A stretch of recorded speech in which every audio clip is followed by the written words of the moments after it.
Hello everyone, this is Jose from Pro Studio Live, and I want to show you how to navigate around your Pro Tools session in a much quicker and easier way. So let's start by what we usually do. So I'm familiar with this song, so I know that when the doubled acoustic and electric guitar starts, it's the chorus. So if you want to find the chorus, it's here, right? And let's see, there's another one over here. The outro is right here. Say you want to bounce the whole song. Okay, I know it starts here and it probably ends around here. You do this, I do this, and it works for a while. But if you do this long enough, you realize that it's just you're doing the same thing over and over again, and it's tedious. And you want to get things done faster, and you want things to be more visible. So that's where memory locations come in. Why don't we start with the markers? I hid them, but they're right here.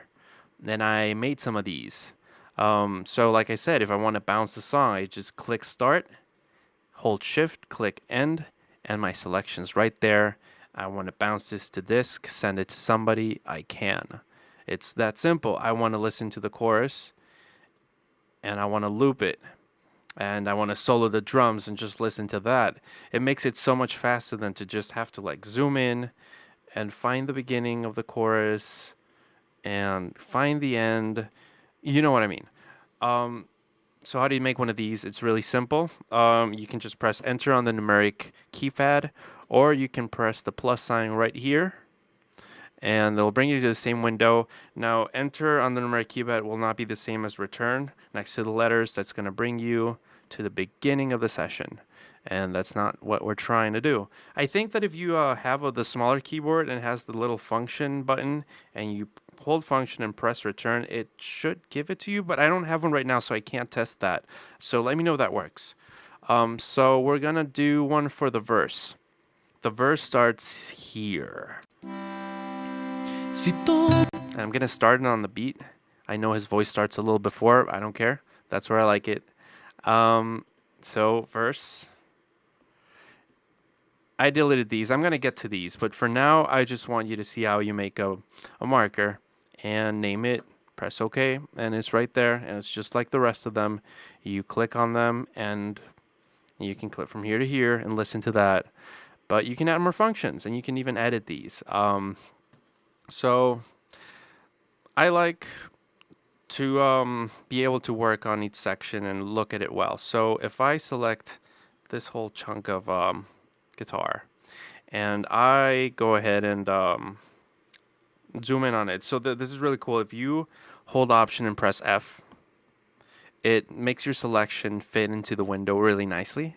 And say I wanted to zoom in this particular way each time I click on verse. Well, I can do that. I hold control and click verse, and by doing that, I'm editing the memory location that's already there, and I'm going to choose zoom setting. And so I'm navigating around my song, and oh yeah, I need to look at the verse. Bam, it zooms in on it already, and I can do my edits for whatever I need to do. And that's pretty cool. And just like I did that for zoom settings, you can also do it for pre and post roll times. For when for recording and you're punching in a certain part, you want to hear a little bit before. You can also choose which tracks are showing or hiding, which tracks are, the sizes, the groups here, which ones are enabled and which ones are not, things like that. You can do all sorts of things.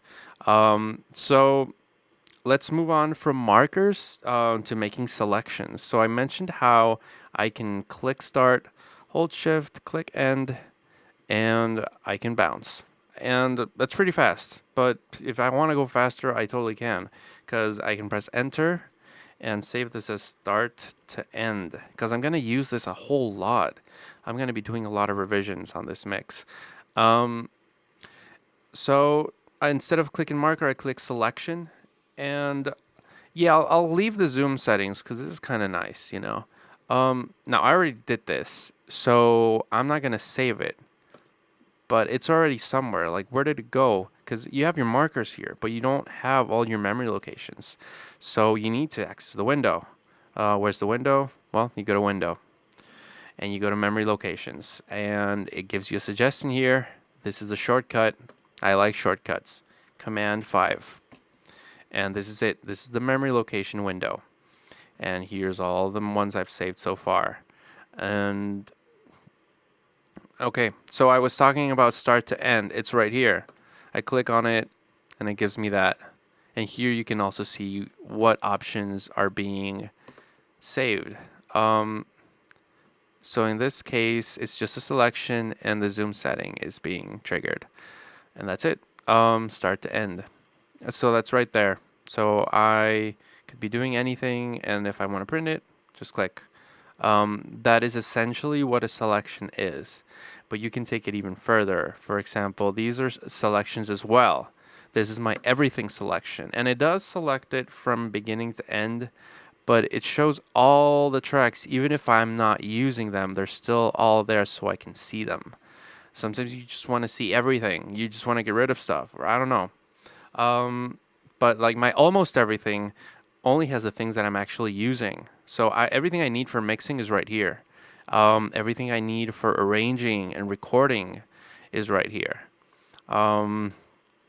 So these are really just the same thing I showed you with a selection, but I also have my track show and hide and also track heights. So if I am working on large, because I was working on these guitars and suddenly I can't find anything, everything's so far away, I just go to my almost everything and it makes them all small again.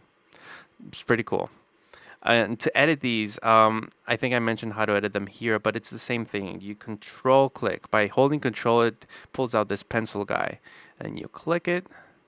If I save this, it's going to keep it the way it is right now, the way it looks, but I'm not going to do that because well, it's the same view. Okay. So yeah, these are basically all the functions. There is one more because say you want your session to look like this and this, but you don't want it to pick a particular selection. You just want it to look this way. And wherever your cursor is, wherever your selection is, you want to keep that, but you want this view sometimes for some reason. So what you do is you hit enter and you choose none.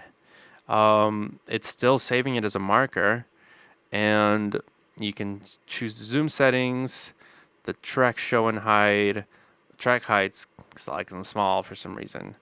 Group enables.